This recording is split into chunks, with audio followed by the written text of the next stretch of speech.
எஜமானன் நீங்க தானே, என் எஜமானன் நீங்க தானே, எஜமானன் நீங்க தானே, என் எஜமானன் நீங்க தானே.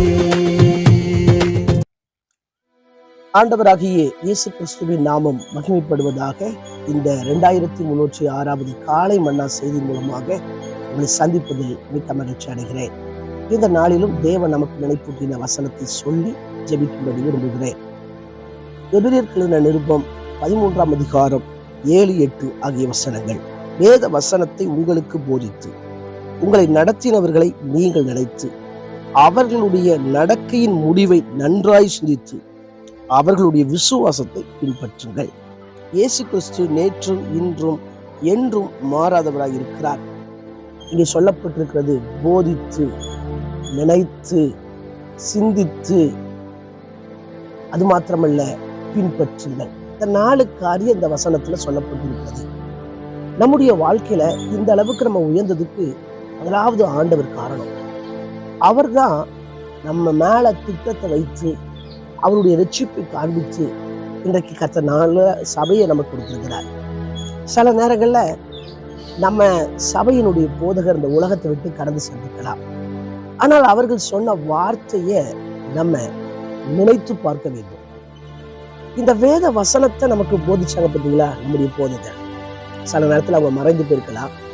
சில நேரங்கள்ல அவர்கள் இந்த உலகத்துல வாழ்ந்து போதித்து கொண்டிருக்கிற வேளையில அவங்க நமக்கு சொன்ன காரியத்தை நம்ம நினைச்சு அவங்களுடைய விசுவாச வாழ்க்கையை பின்பற்றணும். இன்னைக்கு அநேக நேரங்கள்ல நம்மளை நடத்தினவர்களை சிலர் எப்படின்னா அவங்க போதனையெல்லாம் கேட்கறது கிடையாது. யாரோ ஒருத்தர் எங்கேயோ இருந்து சொல்ற போதனையை மட்டும் கேட்பாங்க. அவங்க எப்படி வாழ்றாங்க சொல்லி கூட நமக்கு தெரியாது. ஆனா கர்த்தர் நமக்கு கொடுத்திருக்கிற அந்த போதக குடும்பம் நமக்கு முன்னால சாட்சியா வாழ்ந்துட்டு இருக்கு. நமக்கு ஏதாவது ஒரு காரியம் ஜெபிக்கணும்னா அவங்கள்ட்ட டைரக்டா போய் சொல்லலாம். அவங்க பாரம் எடுத்து ஜெபிப்பாங்க. இதுல எதை சொல்லியிருக்குன்னா அவங்களுடைய விசுவாசத்தை பின்பற்றணுமா. நம்ம வாழ்க்கையில அவங்க எப்படி ஆண்டவர் மேல அந்த விசுவாசம் வச்சாங்க, அந்த விசுவாசத்தை பின்பற்றணும். இயேசு கிறிஸ்து நேற்று இன்று என்று மாறாதவராக இருக்கிறார். இயேசு கிறிஸ்துடைய வாழ்க்கையை பாருங்க. இந்த உலகத்துல அவர் எல்லாருக்கும் போதித்தார், எல்லாருக்கும் செய்ய வேண்டிய அற்புதத்தை செய்தார். அவர் இந்த உலகத்துல முன்மாதிரியாய் வாழ்ந்தார், பாரபட்சம் இல்லாம வாழ்ந்தார், செய்ய வேண்டிய காரியத்தை செய்தார், ஜனங்களுக்கு உபதேசித்தார். அவருடைய வாழ்க்கையில பல காரியத்தை பின்பற்றலாம். சில நேரங்களில சில குறைபாடுகள் நம்மை நடத்தினவர்களிடம் காணப்படும். ஆனா இங்க அவங்களுடைய விசுவாசத்தை பின்பற்ற சொல்லியிருக்கு. வாழ்க்கையினுடைய ஒவ்வொரு பகுதியும் நம்ம பார்க்க முடியாது. அவங்க ஆண்டவர் மேல எந்த அளவுக்கு விசுவாசமா இருந்தாங்க. இயேசு கிறிஸ்து பிதாவிடம் ரொம்ப விசுவாசமா இருந்தார். எல்லா இக்கட்டான சூழ்நிலையில அவர் வானத்தை அனார்ந்து பார்த்தார் என்று சொல்லி வாசிக்கிறோம். இன்றைக்கும் உங்க ஜீவியத்துல விசுவாசத்தை பின்பற்றுங்க. அது மாத்திரமல்ல, 1 தெசலோனிக்கேயர் 1ஆம் அதிகாரம் 6-7 வசனங்கள்ல தெசலோனிக்கேயருக்கு அப்போஸ்தலனாகிய பவுல் சொல்றாரு, கர்த்தரையும் எங்களையும் பின்பற்றுவர்களாகி. அதாவது அந்த அளவுக்கு பவுலுடைய வாழ்க்கை இருந்திருக்கிறது. நம்ம வாழ்க்கை எப்படி தெரியுமா இருக்கணும்?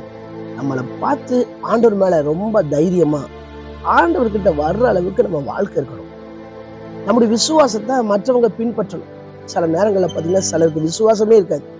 ஒரு காரியத்தை செய்யும் போது விசுவாசம் இருக்காது. அது தடையாயிட்டுனா எனக்கு அப்பவுமே தெரியுமாங்க. அப்படி அல்ல. என்றைக்கும் நம்ம வாழ்க்கை அப்படி இருக்கணும். நம்ம நடத்தக்கூடியவர்களுடைய வாழ்க்கையினுடைய முடிவை நன்றாய் சிந்திங்க, விசுவாசத்தை பின்பற்றுங்க. கர்த்தர் உங்களை ஆசீர்வதிப்பார்.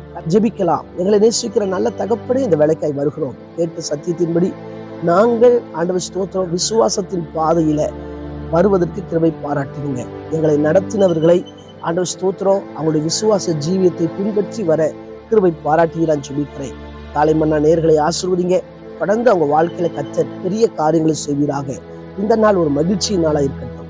இயேசுவின் மூலம் ஜெபங்களும் ஜீவனுள்ள நல்ல பிதாவே, ஆமென். ஆண்டு மீண்டும் நாளை காலை புதிய காலை மன்னா செய்திகளை சந்திக்கிறேன். அதுவரை தேவ கிருபை தாங்குவதாக. மாரநாதா, இயேசு வருகிறார்.